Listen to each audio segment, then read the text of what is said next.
So 3 space. No.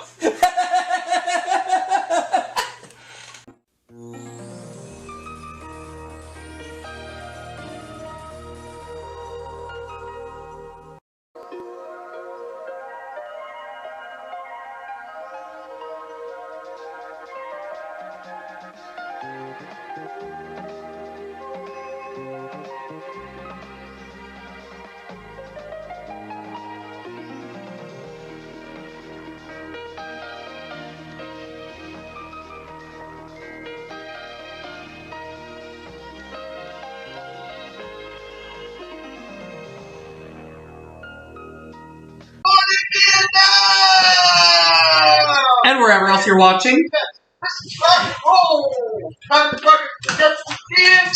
It's the Saturday, September 19th, 2020 edition. What's the show again? The Breezy Saturday Family Feud PlayStation Marathon. Another day, another severe thunderstorm on the second taping day in a row. In the words of Mr. Burns, excellent spinners. However, we've made it through 2 Family Feud marathons in September, and in each episode, we've achieved 2 $10,000 wins. Let's see if we can turn that around tonight. Alright, and also in breaking news territory, as you might be aware, because this has happened on tape, but by the time this airs, this has already happened. Mulan is now on Disney Plus. Yes.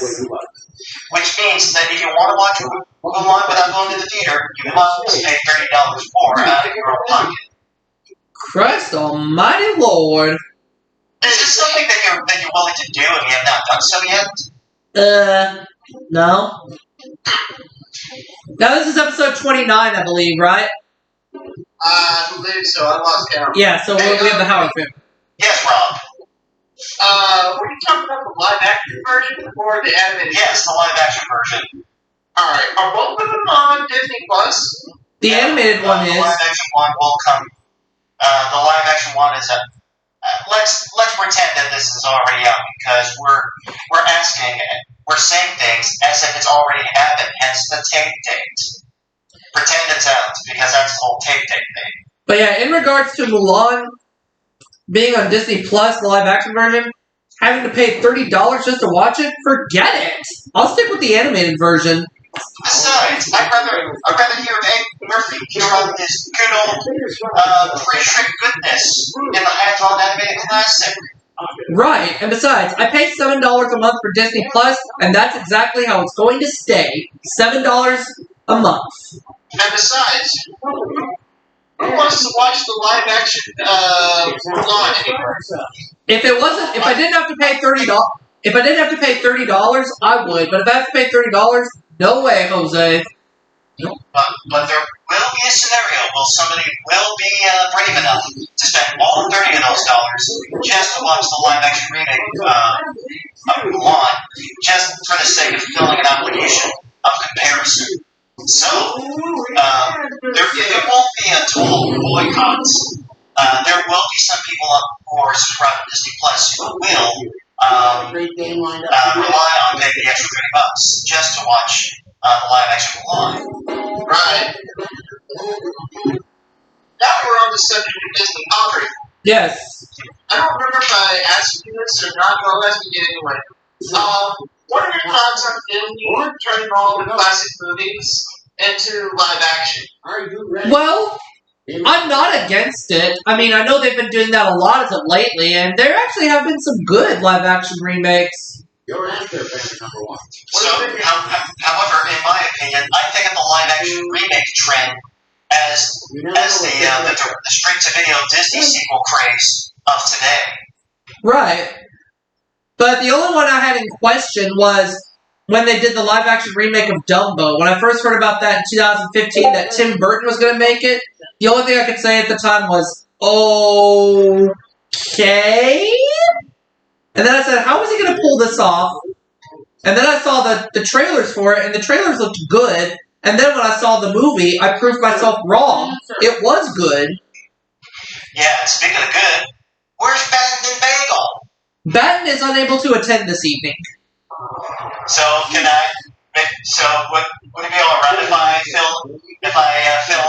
stupid answers? I was actually going to talk about that. But before you get to that, Number one, join the play. What's that, Rob? I wanted to ask Audrey this. Who else is there on Discord? There's nobody on Discord at the moment. It's just me. Okay. So here's what we're going to do. In regards to fast money and stupid answers, I actually have an idea. What's that? I'm gonna go first in all 4 games, but when we get to the stupid answer question, I will either randomly call on Lee or I'll randomly call on you, Rob. And yes, y'all will give the stupid answers, and then if somebody in Discord pops in, I'll randomly pick them. Okay. That sounds good. So, why is it that Batman's unable to make it this week? She is working late tonight. I see. So, don't worry. Batman will be with us next week. Hopefully, because the next Family Feud Marathon will be taping in a couple of days, and I don't know if Bat will be there for that either, but if that's the case, we're going to do what we're going to do on this taping. So, in that regard, I'd be more than happy to word it in this saying. Greetings. Your regular Discord participant is indisposed this week, so Rob and I have been called upon to rotate in providing explicits in the delivery of the stupid answers this week. And in regards to the stupid answers, there's just 3 things I ask. What's that? Be creative, be funny. Now, this last one's an option. Be creative, be funny, and if you want to be dirty with your answers, I'll allow that too. Okay. So be creative, be funny, and be dirty. Speaking of dirty, I heard that when the last time there was such a trend of a bunch of anime films getting the straight-to-video sequels nobody was asked for, when people were animating the thing, they were like, let's just say that the reason why the quality of the animation has degraded slightly is because some of the animators were reportedly on LSD. Oh boy, check please. See, here I am filling in for some of the funnies. Yeah, there you go. So like I said, be creative with your stupid answers, be funny with them, but also, if you can, try to be dirty. Will do. Those 3 things can be achieved at once. I've seen it happen many, many times. Alright. In regards to this taping we're doing, I almost called it off for the night because I was really tired, but then I decided if I call it off, then I'll never get it done. So I said, yeah, we're going to go ahead and go through with it. However, the only key ingredient is Marty, because without Marty, we wouldn't have the everybody's favorite news segment that I like to call Once Upon a Goddamn Time. Yep, aka Story Time! You can call it whatever you want, but I'm going to call it Squonky. As for Marty, he did say he would try to come tonight. I know he's playing Uno on Roblox with some friends, but he said he'll try to be here tonight too. But if he's not, then we're just going to have to make the best of it. Alright. Yes.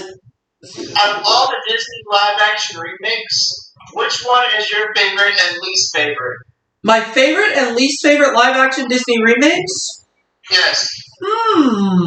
That's a very good question. If I had to pick my favorite, if I had to pick my favorite one, I would probably have to say,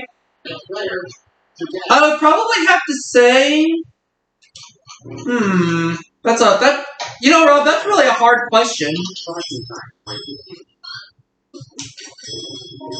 I would say probably either it's a toss-up between Beauty and the Beast or the Jungle Book. They made a live-action Jungle Book? Well, twice. They made a live-action version of it in 1994, but they also did a live-action remake in 2016. Wow. The 1994 one I thought was alright, but the 2016 one, I loved it. Exactly. I didn't know they made 2 live-action versions. Yeah, but if I had to pick my least favorite remake, that's a toughie. I would probably, my least favorite remake, I don't really have a least favorite remake, but if I had to pick one, I'd probably say Dumbo, because it doesn't really It's not really like the original animated classic one, because of the animated classic, they focus mostly on the animal characters. They focus more on human characters in the live-action remake. Good answer. But, don't get me wrong, I still like it nonetheless. What were your thoughts on the Lion King live-action remake? I thought it was alright. It was decent, but it definitely was not like the animated... Well, it was very exactly like the animated classic one, but... You know, it stayed true to the original animated classic. Good answer. Right. The live-action remake of Lion King, I didn't see in theaters. I'm sorry? I said I did not see the live-action Lion King remake in theaters. But the animated one you did. Yes, back in July of 1994. Wow. So I was 7 when it came out. Now, going back to the animated... not the animated. The live-action version. I would have saw the live-action Lion King theaters if only Matthew Broderick were to voice the grown-up Simba. Right, but it was someone else who did instead. How come it wasn't Matthew Broderick? I don't know. Okay, it's round 3. Let's I blame the executives for wanting Matthew Broderick out of this. Now, I will say this. One live-action remake that was almost similar to its original animated classic, but significantly different, was Maleficent. What's that? You know, Maleficent was the villain from Sleeping Beauty, but they made a live-action remake of Sleeping Beauty, where it told the story from Maleficent's point of view. Which I will say, I loved the animated classic, it's great, but I have to say, I like the live-action remake better. What did you think of the live-action Aladdin? I liked it. I thought it was decent. Which one was better, the animated or the live-action? Definitely animated. Oh, yeah. No question about that.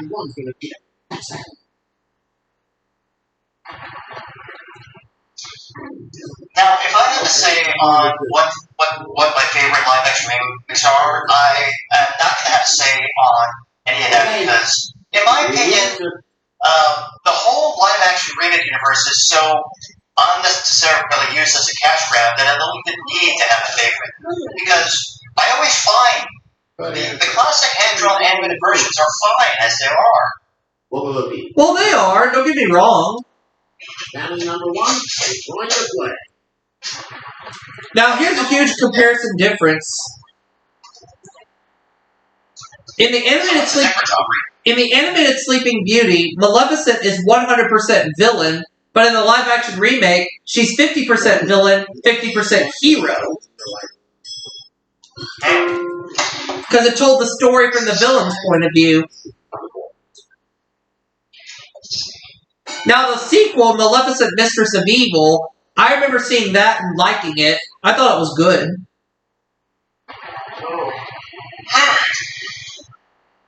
It actually feels a little strange without Batman because I believe she's the main ingredient of this whole show.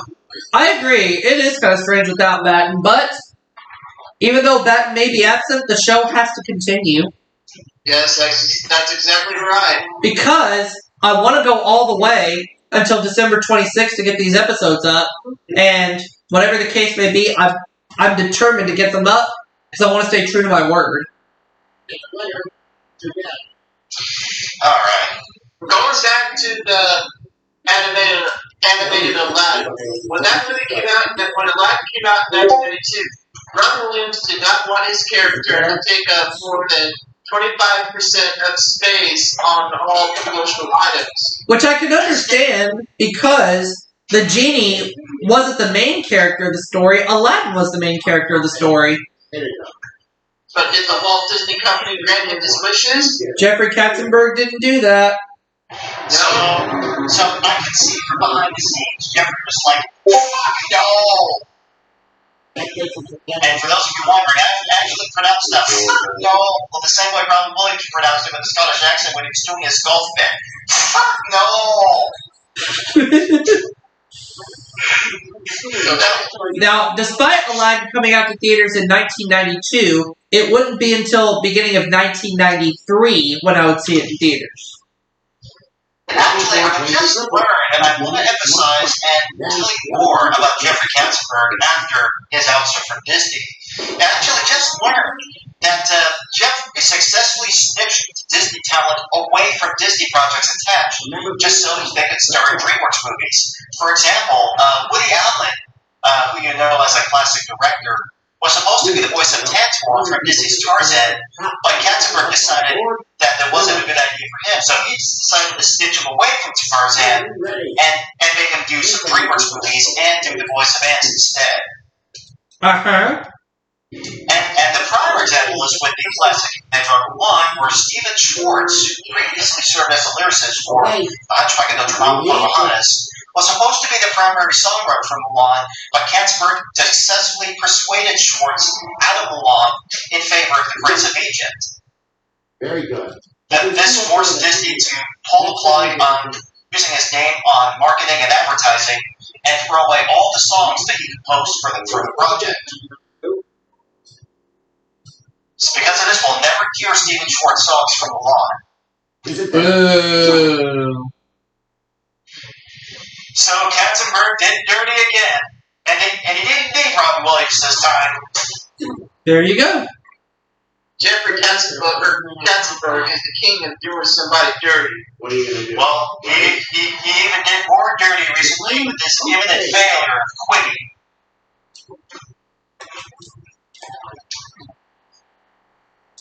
Now, does this say that I hate Jeffrey Katzenberg? I'm not going to say yes. I'm not going to say that I do because I don't really see him as a bad person overall. I just see him as a person who's constantly in the mind. His mind is constantly occupied to making bad decisions. Indeed. That's the reason why Robin Williams did not voice the genie in Return of Jafar. So I wonder what else Katzenberg did during the time that he was preparing DreamWorks and prepping the release of Shrek. Because come the night that the next animation look back pops up, I'd be happy to hear more about what kind of damage Katzenberg will do to the company in the long run.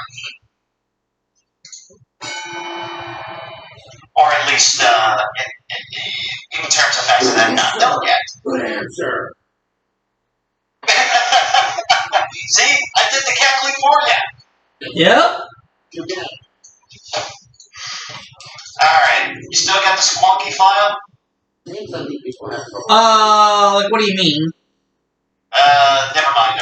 We don't have it, don't worry about it. But I had an idea. Yeah, because I was about to say, we're just doing Feud tonight, so Spooktacular takes place on Thursday. Yeah, the Spooktacular is going to be taped on Thursday. Oh yeah, that's right. I'd say 3 Central, 4 Eastern. That's right. Alright, that's what I thought. I wonder what else that Katzenberg is going to be up to. Let's see what he's going to do.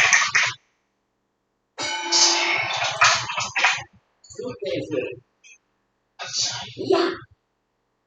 You got it. My number one answer. Oh, excuse me. Your excuse. Yeah, I had a long day. Me too. At the present time, we were feeling the effect. Toronto was actually feeling the effects of Isaiah's. Because Isaiah's is still active at the time of his taping.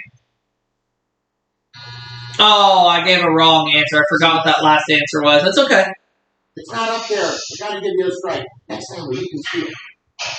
Let's see if I can turn this on.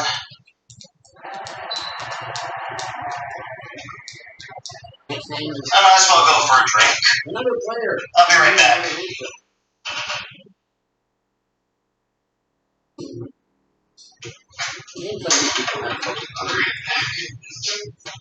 Hey, Aubrey. Yeah. Robin Williams would not have done Aladdin's King of Thieves if it had not been for Joe Rock. Mm-hmm. God bless Joe Rock. Yep. Good answer, but That's the man right there. All right, then. You would never do somebody dirty. Alright, it's time for fast money. Go. Let's see what was in for. Oh, zippers, that's right. I was just blanking on that answer. Let's check the And speaking scoreboard. of zippers, remember that scene from There's Something About Mary? Yes.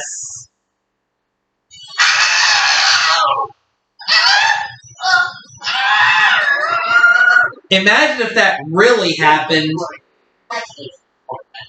That would hurt. Funny round is family number 1. But fortunately, in his case, it was fake. Yeah. Who's gonna play fast money? Yep, we see a close-up of it, and it is clearly fake.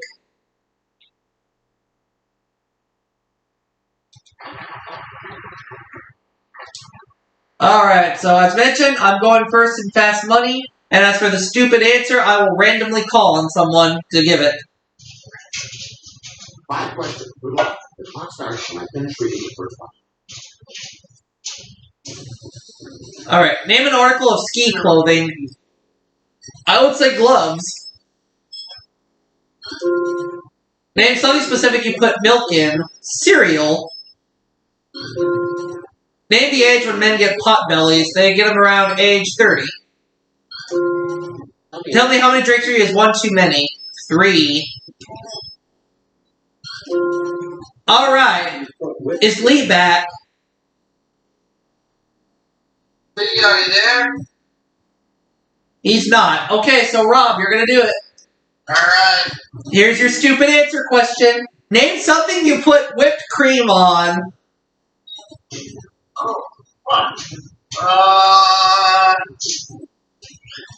Oh, shit.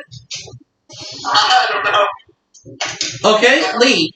So I'm back with my drink, so I got a Pepsi. Well, Rob's trying to think of a stupid answer to this question, but he's stumped, so it's up to you. Alright, so what is the, what's the question that'll lead to the stupid answer? Name something you put whipped cream on. Well, I'm gonna have to do something for this, but I think I'm gonna have to put whipped cream on one of my man boobs. What? Oh, no! Oh, no! Let's take a look at your answer. That's a great stupid answer. Article of ski clothing, gloves. Well, this is what Love it. happens when the dude who's normally responsible for all that woke red is AWOL. You put milk in cereal. That got 31. Men get pot bellies at the age of 30. That got 19. Okay. Now, 3. So, alright, I'll let you 32. And so you put whipped cream on. You said you put whipped cream on your man boobs. Which didn't get a single thing. Anyways. Same 5 questions. Good luck. The clock starts when I finish. Somebody was going to say something. What's that? So, I just found out that one of my personal commitments got called off due to unforeseen circumstances, so I don't have to wake up very early in the morning anymore. Okay. An article of ski clothing, jacket. Name something specific. You put milk in coffee. The age when men get pot bellies, 40. I think since everybody has a hot belly being trapped at home for God knows how long. Right. Drink 3 is 1 too many, 4. Name something. Something you put whipped cream on. You put whipped cream on ice cream.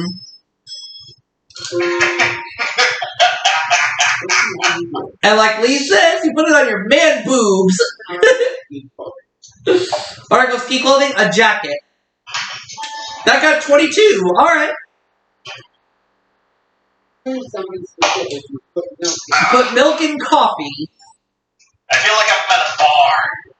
14. 14 people said coffee. Alright. Name the age when men get pot belly. Age 40. That got 37. Almost there. 4. 16. We're 18 points away. Alright, hopefully we'll get it all. Did 18 people say ice cream? Oh! 2 points short! Looks like I have to get sent over the moon. No, Or as I like to call, make way for the national anthem of sheer stupidity! If I could just find it. Sorry.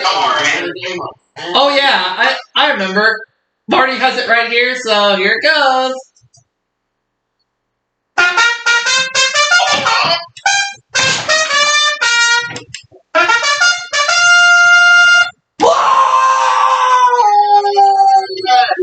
I'm flying over the moon! And we'll be back for game 2 right after this.